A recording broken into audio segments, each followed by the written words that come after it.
Longboy Bonsai. Not every creature in Dr. Nowhere's universe wants to kill you, some just want to dance. Longboy Bonsai is a tall entity with an elongated body and limbs that seem wrong for any living thing. It inhabits abandoned areas, standing before dirty buildings where humans no longer tread. Its primary behavior is dancing, not threatening movements, but genuine rhythmic dancing that continues for hours. The movement appears almost joyful, though deeply unsettling given its inhuman proportions. Here's the strange part: Longboy Bonsai judges faces. If it doesn't like what it sees, the dancing becomes aggressive, frantic. The official description states, "He's dancing more aggressively than usual. He must not like your face." We think he's harmless, we're not certain. Jeffy Jothers. Meet Jeffy Jothers, a sunfolk, business owner, professional prankster, and possibly the most normal resident in Dr. Nowhere's nightmare universe. Jeffy runs Jeffy's Thing store of stuff and other things, selling trinkets and knickknacks to anyone willing to buy. He's also a factory farm cultivation entrepreneur, though what exactly he cultivates remains unclear. His appearance marks him as distinctly non-human, yet his behavior is remarkably ordinary. He wakes up, goes to work, gets distracted by shiny objects, and loves collecting random items. He even wears disguises to sell prank gadgets, despite everyone knowing it's him. His wife gave him the idea for the prank business. This detail matters. Even in a universe of cosmic horror, some beings just want to live normal lives. Jeffy likes the sound of wind chimes. Cone zone. There's a 0.001% chance that if you're admitted to a psychiatric ward, they will come for you. Cone zones are tall humanoid entities with black bodies and exceptionally long, thin limbs. Their heads are pointed like cones, while their pale faces display dark, melancholic eyes and a perpetually sad expression. They appear frail, almost inactive, with thin muscle tissue suggesting they rarely move. But when they do appear to psychiatric patients, they project an aura of harmlessness. They seem friendly, they initiate conversation, they invite interaction. This is the trap. Engaging with a cone zone accelerates your descent into madness. They cannot physically harm you, but they don't need to. The damage they inflict is purely psychological, distorting your perception of reality until you can no longer distinguish what's real. Survival requires ignoring them completely. Perform reality checks, touch nearby objects, repeat affirmations, and whatever you do, never acknowledge their presence. Because once you realize what's happening, it is too late. The Doctor. Dr. Nowhere named his entire account after this entity. That should tell you everything.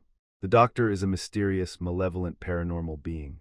Unnaturally tall and slender, it wears what resembles a formal suit. 6 long gangly arms stretch down to its knees, and spikes crown its head in the shape of a 4-pronged hat. It stalks specific people. No one knows why it chooses its targets, but once the Doctor has selected you, the symptoms begin. Chronic paranoia, disturbing visions, disembodied voices in the middle of the night, and most disturbingly, an inexplicable hunger for what victims describe as non-human delicacy. In 1947, someone photographed their family on grassland their father owned. The Doctor appeared in the image, standing perfectly still in the background. After the photograph was taken, the photographer reported feeling an unsettling presence nearby. The Doctor's intentions remain unknown. Its victims never stop feeling watched. Anklagers. They come for those who have sinned, and they offer only 2 choices. The Anklagers are humanoid entities cloaked in black, resembling beings draped in dark robes. Their most striking feature is their head, a large, luminous, star-like shape with a single prominent eye at its center. The star's rays extend outward like spikes, giving them an ethereal, almost celestial appearance. When an Anklager manifests, individuals experience an overwhelming wave of guilt.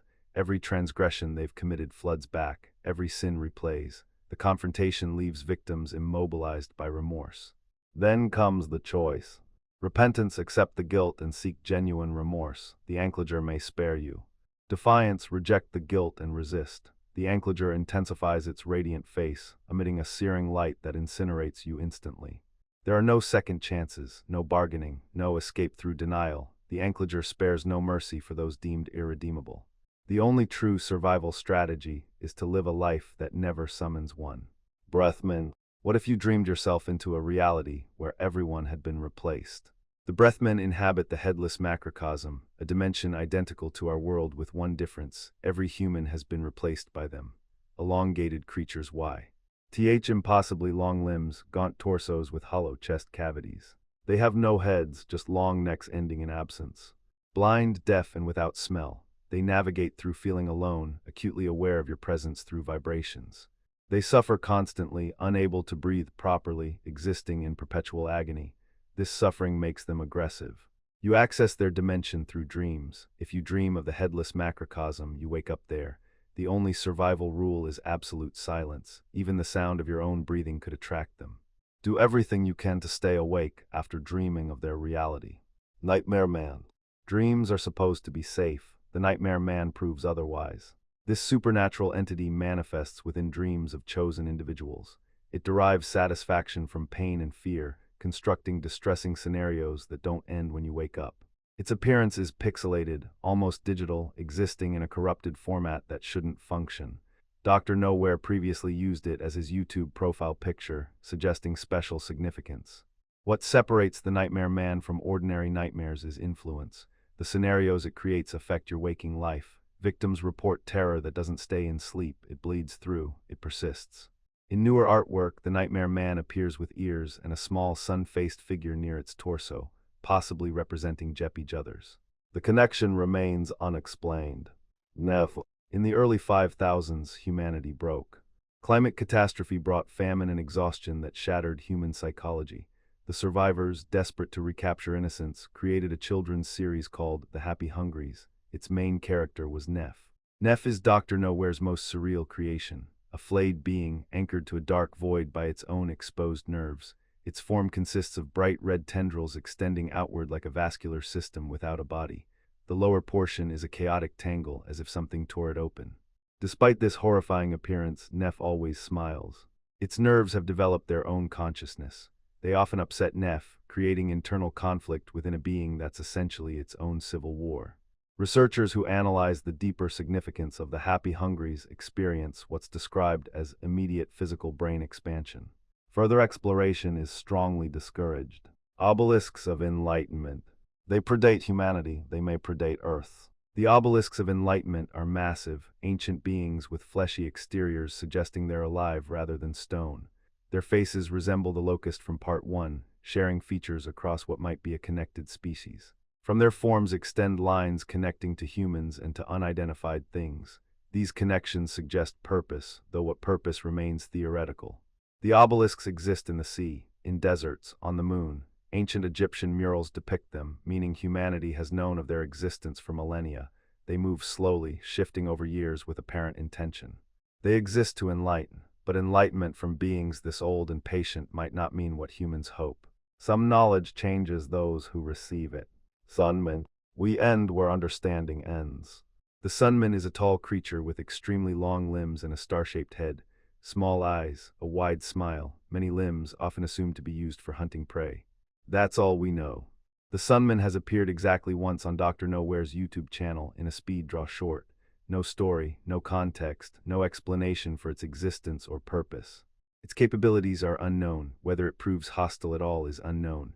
The steps for surviving it, if survival is even possible, are unknown. The symbol of the sun carries many meanings across human cultures: life, power, prosperity, or alternatively, death, disease, and exhaustion. The Sunman could embody any of these concepts or something beyond human comprehension entirely. Dr. Nowhere created an entire universe of documented horrors with detailed lore and survival guides. Then he gave us the Sunman and walked away. Some creatures in this universe want to kill you, some want to judge you, some want to drive you mad. The Sunman just smiles, and we have no idea why.